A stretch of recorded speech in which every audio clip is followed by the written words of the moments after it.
Hello everybody, Lysis is here again. Some just happened right now. I won't lie to you. I'm so traumatized. Honestly. Just on Tuesday, I made a video on my Snapchat saying that I don't know if it's only me, but anytime I get to toll gate, the change that they always give me is always in a state of finishing.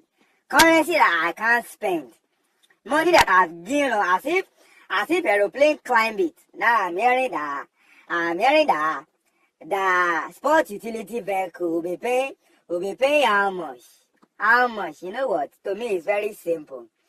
For in my mind, it's more like a drive-through. So, as I'm passing, just know that as I'm paying that money, you will just give me something to munch on, maybe some snack, or pepper pomo, or asun, or gizzard. Because me, I will not live there. I will cause commotion.